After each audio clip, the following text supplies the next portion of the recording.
Good evening, everybody. It's Christy from Okketoh. So today I'm going to do another bonus video. I've been requested to make a pineapple upside down cake flavored chaffle, and I'm going to give it my best shot. And this is how I'm going to do it.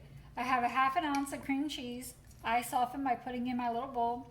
I preheat my dash. I stick the bowl on top of the dash and I let it melt my cream cheese for me. I have one large brown egg I brought up to room temperature, and I went ahead and whisked in this ramekin.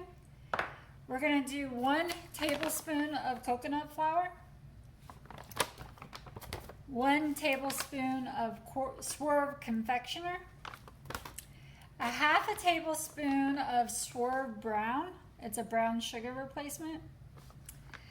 And then I'm also going to use this sugar-free pineapple flavored syrup. It's kind of like the Jordan Skinny Girl syrups, but this one is called Fruit Fresh and Delicious. It's basically the same thing. I found this today at Burlington. I've seen these at Tuesday Mornings, Marshall's, TJ Maxx, and Amazon as well.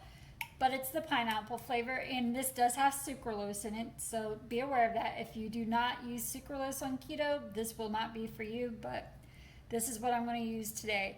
So again, 1 teaspoon of this. What I do is I take the 1 teaspoon and I pour it over top of the coconut flour, the confectioner, the brown that I measured all out on my plate, and I let my flour, my confectioner, my brown absorb the pineapple flavor.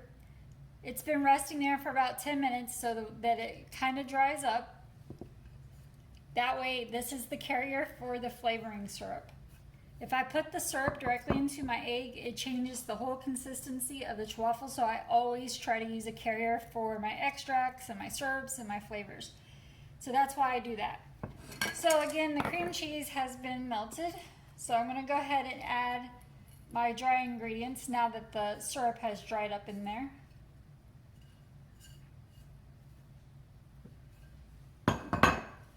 And I'm just going to stir this before I add in my whisked egg. Again, I like to bring my egg up to room temperature. It just works best for me.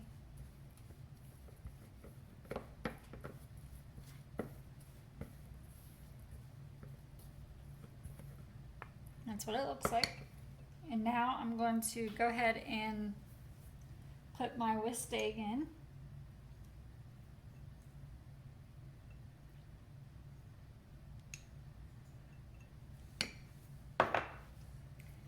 And I'm going to stir this pretty good.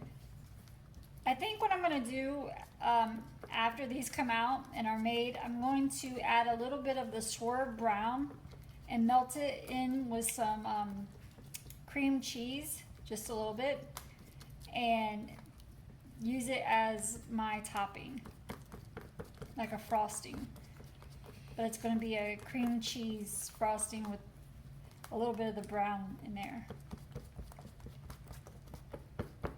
I didn't want to put too much of the brown inside of the mixture because I don't want it to burn inside of there. So I'm just pressing down as I'm stirring this to make sure I get all the lumps that I can out of it.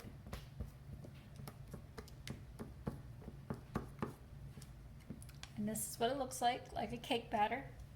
Now I'm going to pour half of it into my preheated waffle maker. I did not have to spray it with anything, nothing sticks in mine, but you can as a precautionary if you would like. And I just use my little spatula and I move it around to make sure all the little grates are covered. I'm going to close the lid. This is going to make 2. When this comes out, I put mine on a cooling rack.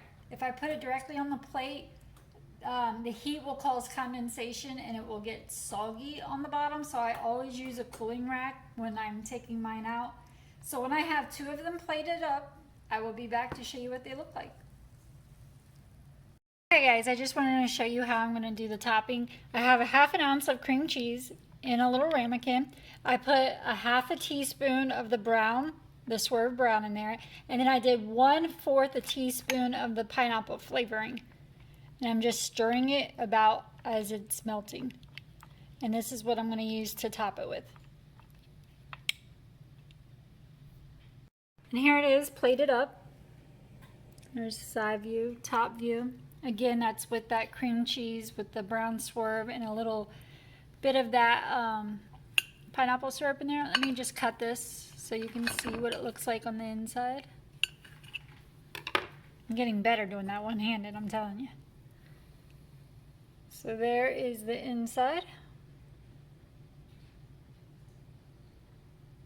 Would be awesome if I could have some crushed pineapples and maybe some cherries, but you know, you do what you gotta do.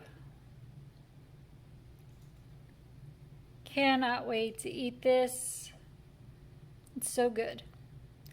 Okay, well, this concludes today's bonus video. Again, it was viewer requested. I've had a couple people ask for this, and I'm not gonna lie, it was on my mind as well. So it was good to make it because it tasted great eating it. Thank you for watching. I'll see you next time.